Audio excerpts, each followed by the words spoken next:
Halo Sobat AMDAL, siapa yang masih suka bingung untuk melengkapi dokumen persetujuan lingkungan usaha?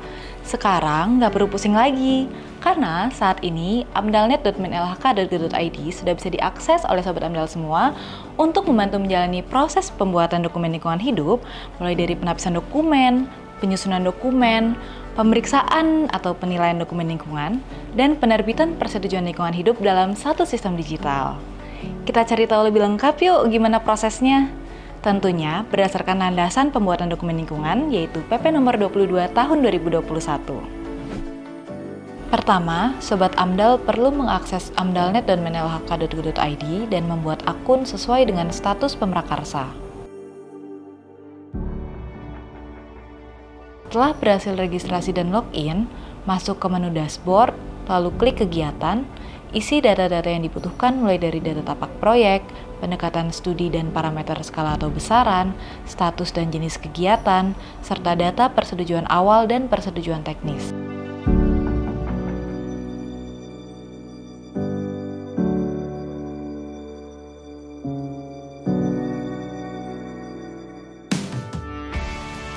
Jika rencana usaha atau kegiatan berhasil ditambahkan, maka akan muncul di halaman daftar kegiatan. Kemudian, pemrakarsa harus mempublikasikan pengumuman dengan mengisi beberapa data. Pengumuman akan muncul di halaman landing page dan masyarakat dapat memberikan saran, pendapat, tanggapan secara langsung melalui web.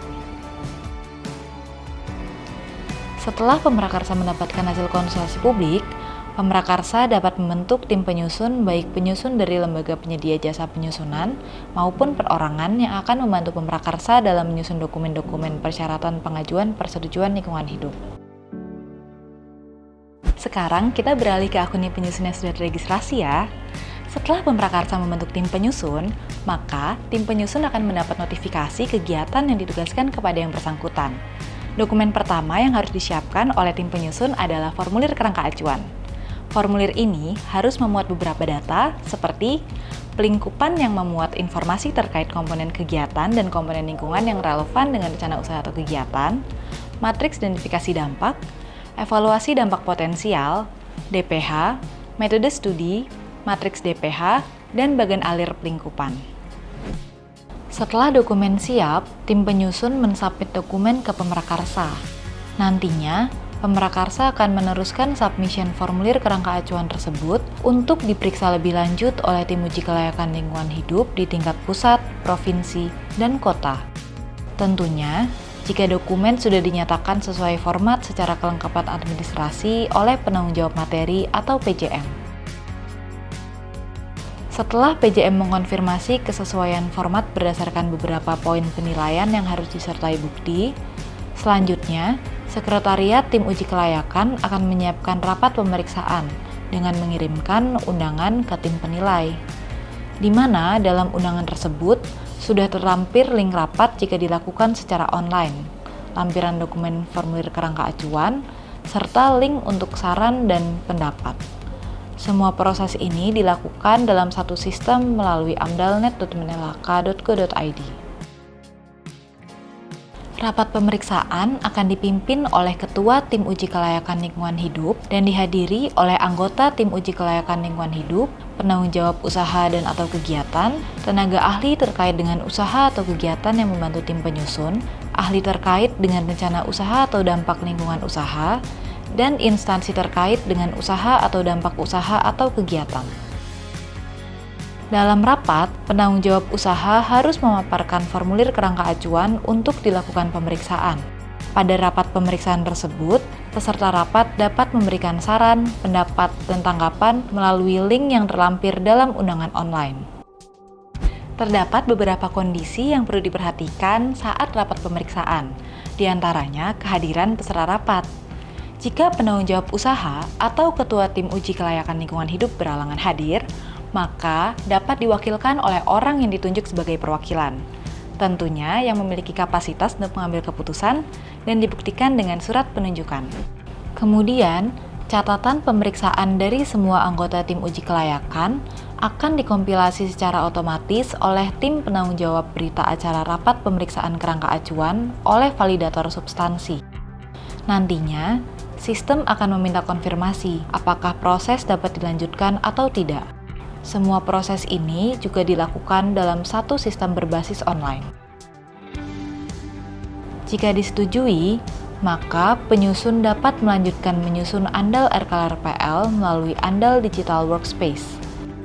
Dokumen dalam tahap sebelumnya pun sudah otomatis masuk ke dalam Digital Workspace tersebut. AmdalNet telah menyiapkan sistem yang mempermudah tim penyusun mengisi seluruh kelengkapan berkas. Bahkan, tim penyusun dapat berkomunikasi secara langsung menggunakan fitur chat. Kelengkapan yang harus diisi dalam menyusun andal diantaranya pelingkupan berisi data dari formulir kerangka acuan, matriks identifikasi dampak, peta batas wilayah dan peta lainnya, dampak potensial dan dampak penting hipotetik, metode studi, matriks dampak penting hipotetik, bagan alir pelingkupan, analisa dampak lingkungan, dan bagan alir dampak penting dan evaluasi holistik. Sementara, susunan untuk RKLRPL terdiri dari pendekatan pengelolaan lingkungan hidup, matriks rencana pengelolaan lingkungan hidup atau RKL, dan matriks rencana pemantauan lingkungan hidup atau RPL. Setelah selesai menyusun dokumen, tim penyusun mengirimkan dokumen andal RKL-RPL kepada pemrakarsa yang kemudian akan disubmit kembali untuk masuk ke tahapan selanjutnya. Pada dasarnya, proses penilaian andal RKL-RPL secara tahapan sama seperti sebelumnya, di mana andal RKL-RPL yang masuk akan diperiksa secara kelengkapan administrasi terlebih dahulu. Jika sudah sesuai, maka dilanjutkan ke penjadwalan undangan rapat penilaian andal RKL-RPL.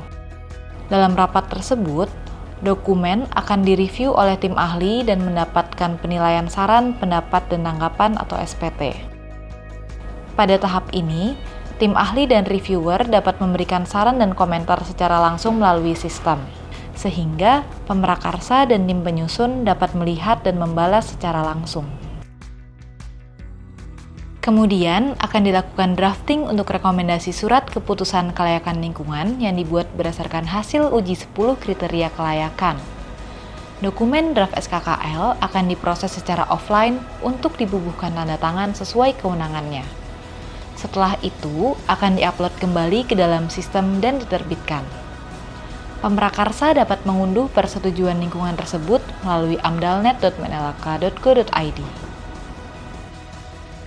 Bagaimana? Sudah cukup jelas bukan? Semua petunjuk ini juga tersedia di amdalnet.menlhk.go.id. Amdalnet, cepat, mudah, berkualitas, dan pasti.